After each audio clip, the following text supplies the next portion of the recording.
Bapak Ibu, mari kita baca Lukas 20 ayat 1-8.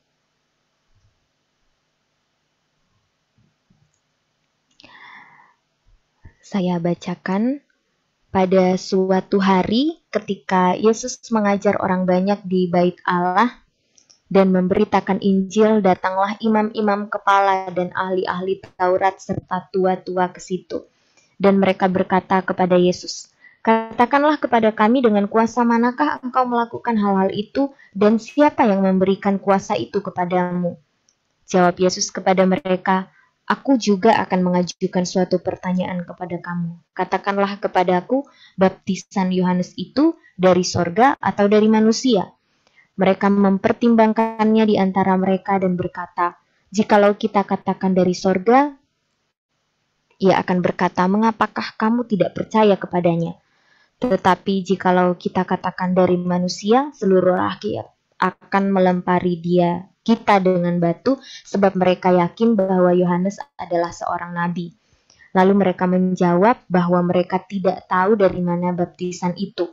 Maka kata Yesus kepada mereka, "Jika demikian, aku juga tidak mengatakan kepadamu dengan kuasa manakah aku melakukan hal-hal itu." Amin.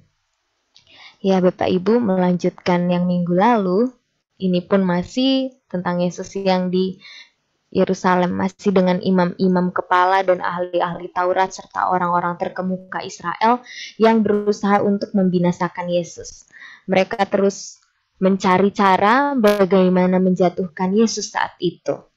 Ya, bagaimana tidak ya, kehadiran Yesus itu sesuatu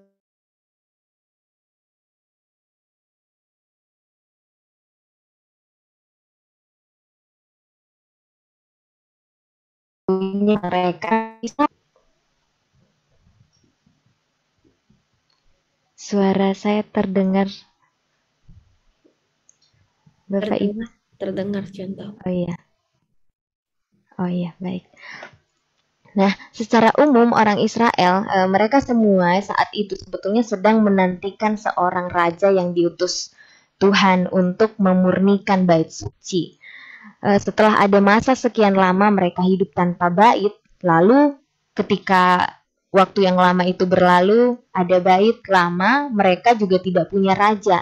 Dan mereka menantikan raja itu. Dalam masa penantian itu, mereka dipimpin oleh imam. Namun, imam-imam itu pun tidak sesuai dengan yang mereka harapkan. Sebab imam-imam itu korup.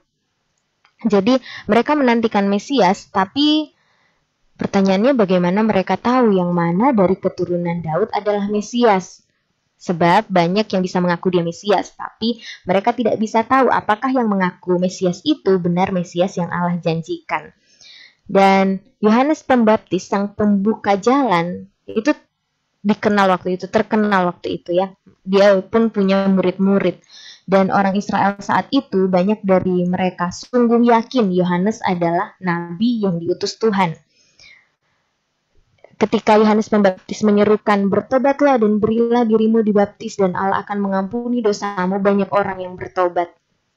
Dan orang-orang itu menjadi murid Yohanes saat itu. Dan orang-orang itu saat itu menyaksikan ketika para ahli-ahli Taurat, para tua-tua atau pemuka Israel itu bertanya kepada Yesus. Nah, dan juga mengenai Yohanes, seperti kata Paulus yang tertulis dalam Kisah Para Rasul, baptisan Yohanes adalah pembaptisan orang yang telah bertobat. Dan ia berkata kepada orang banyak bahwa mereka harus percaya kepada dia yang datang kemudian daripadanya, yaitu Yesus. Sehingga dalam perikop yang kita baca tadi, imam-imam kepala dan ahli-ahli Taurat serta tua-tua yang bertanya pada Yesus, yang mempertanyakan kuasa Yesus, sebetulnya terjebak ketika Yesus bertanya. Sebab jika mereka keliru atau salah menjawab, ada murid-murid Yohanes yang sedang memperhatikan. Sedang mereka sendiri waktu itu adalah murid-murid yang telah merelakan Yohanes itu mati, martir. Dan mereka tidak membuat keributan atau tidak melawan orang-orang yang waktu itu tidak sejalan dengan yang Yohanes katakan, sehingga mereka pun menentang begitu apa yang diajarkan oleh Yohanes. Nah, Yesus sendiri sesungguhnya kan adalah Mesias yang mereka nantikan. Dan ketika Yesus hadir, menyatakan dirinya, orang-orang bertanya, siapa kamu? Apa hakmu melakukan ini dan itu? Dengan kuasa mana engkau melakukan hal-hal itu? Siapa yang memberikan kuasa itu kepadamu? Siapa yang memberi otoritas kamu melakukan hal-hal itu? Begitu ya. Dan kalau kita baca di perikop tadi, jawab Yesus kepada orang-orang yang bertanya, yang datang bertanya setelah Yesus berbicara kepada orang-orang banyak saat itu, aku juga akan mengajukan suatu pertanyaan kepada kamu. Katakanlah kepadaku, baptisan Yohanes itu dari sorga atau dari manusia? Nah, semua orang yang ada saat itu memperhatikan. Dan mereka tentu ingin mendengar jawaban dari orang-orang yang Yesus tanyai ini. Sebenarnya waktu Yesus bertanya kepada orang-orang yang bertanya kepada dia waktu itu, Yesus sedang ingin memperjelas bahwa kehadirannya sesuai dengan apa yang telah dikabarkan atau diberitakan oleh Yohanes Pembaptis yang mereka kenal. Dialah yang dibukakan jalan oleh Yohanes Pembaptis sebetulnya. Dan Yohanes mau mereka atau murid-muridnya itu ikut Yesus. Murid-murid Yohanes sendiri waktu itu sudah merelakan ya kematian Yohanes yang mati martir. Tapi kalau sampai orang-orang yang bertanya pada Yesus tadi kemudian menjawab keliru atau tidak sesuai dengan yang mereka ingin dengar, mereka mungkin akan marah. Jadi orang yang bertanya akhirnya bingung menjawabnya. Para imam-imam kepala dan ahli-ahli Taurat serta tua-tua yang bertanya waktu itu. Mereka mempertimbangkan di antara mereka dan berkata, kalau kita katakan dari surga, ia akan berkata, mengapakah kamu tidak percaya kepadanya? Mengenai Yohanes. Tetapi jikalau kita katakan dari manusia, seluruh rakyat akan melempari kita dengan batu, sebab mereka yakin bahwa Yohanes adalah seorang nabi. Lalu akhirnya mereka memutuskan untuk menjawab bahwa mereka tidak tahu dari mana baptisan itu. Dan sangat menarik jawaban Yesus di ayat 8. Maka kata Yesus kepada mereka, jika demikian, aku juga tidak mengatakan kepadamu dengan kuasa manakah aku melakukan hal-hal itu. Dan perikop ini selesai di sini ya. Di perikop selanjutnya bicara hal yang lain mengenai perumpamaan tentang penggarap-penggarap kebun anggur. Nah, Bapak Ibu ada yang mengatakan seperti ini. Orang-orang yang tidak mau mengakui siapa Yesus adalah orang-orang yang tidak berhak mendapatkan kebenaran. Jadi saat itu di perikop yang kita baca tadi, Yesus itu tidak mau umbar pengertian kebenaran dia kepada orang-orang yang tidak layak mendapatkan kebenaran. Dan jelas waktu itu mereka sebetulnya hanya bermaksud untuk membinasakan Yesus, untuk menyingkirkan, untuk menjatuhkan Yesus begitu ya. Yesus mengatakan, aku tidak memberitahumu kuasa ini datang dari mana, karena kamu tidak berhak tahu atau dapat jawaban. Dan dilanjutkan begini, di dalam dunia etika ini juga dipegang oleh kekristenan. Misalnya, ada orang dari pemerintahan komunis ke Indonesia untuk mengejar seorang penginjil Cina yang menyebarkan kekristenan. Lalu orang itu sembunyi di rumah kita. Kemudian tentara komunis ketuk pintu rumah kita, orang yang dicari itu ada di rumah kita, sembunyi di kamar kita.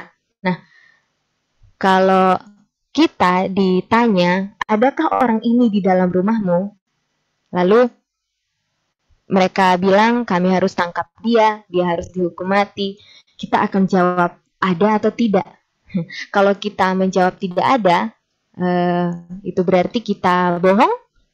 Nah, dilanjutkan begini, kalau menjawab tidak ada, itu bukan bohong, tapi ada beberapa orang yang tidak berhak dapat kebenaran, juga mengetahui tentang orang tersebut ada di rumah kita, begitu. Dilanjutkan begini lagi, jangan terlalu polos jadi orang Kristen. Jika ada pertanyaan, adakah orang ini sembunyi di rumahmu? Apa baik jika kita menjawab, ada di kamarku, persis di kolong tempat tidurku, kamu akan menemukan dia, lalu orang itu akan dihukum mati. Di dalam pengertian ini, kita perlu bijaksana, kita perlu melihat banyak hal di sebuah situasi untuk menentukan tindakan etis yang tepat. Dan Yesus mengatakan di perikop tadi, kali ini kamu tidak saya kasih tahu jawaban atau saya tidak beritahu kamu karena kamu tidak berhak dapat kebenaran. Kita harus bijaksana. Ada orang tidak berhak dapat kebenaran, ada orang tidak berhak dapat Injil katanya. Satu kali ada orang bertanya, bolehkah saya bawa orang yang saya kenal ke gereja? Boleh, mengapa tidak boleh? Terus orangnya menjawab, ada satu masalah, dia suka ganggu orang, dia suka membuat onar. Menurut orang ini, kalau saya ditanya seperti itu, saya akan jawab, jangan bawa dia ke gereja. Gereja memang untuk mempertobatkan orang, tapi ada orang-orang tertentu tidak berhak dapat kebenaran. John Calvin mengatakan, tugas hamba Tuhan di dalam gereja adalah memberi makan domba dan mengusir serigala keluar. Kalau pendeta cuma beri makan domba, tidak usir orang yang adalah serigala untuk keluar, dia belum tuntas mengerjakan tugas sebagai hamba Tuhan. Calvin atau Spurgeon mengatakan tugas hamba Tuhan adalah memberi makan domba dan mengusir serigala keluar. Ini tempat untuk domba-domba bertumbuh.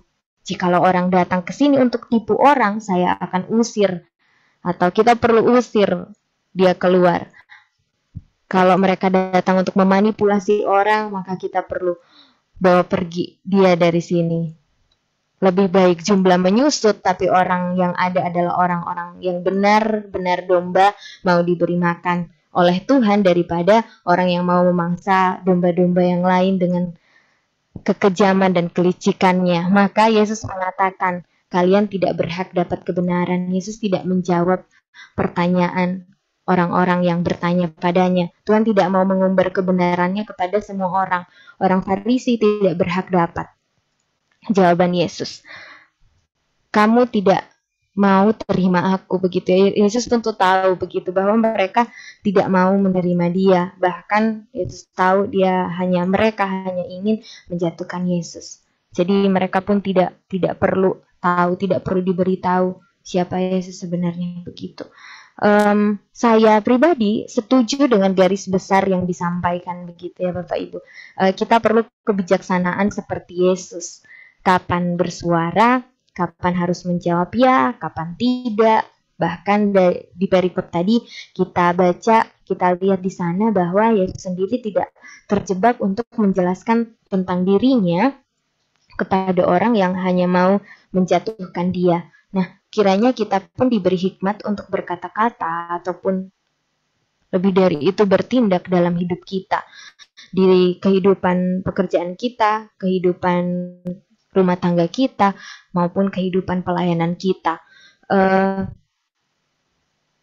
Yang menarik bahwa Yesus sekali lagi walaupun dia jelas-jelas Tuhan, dia punya kuasa, tapi dengan pertanyaan itu pun Yesus masih menjawab, dan Yesus menjawab dengan bijaksana.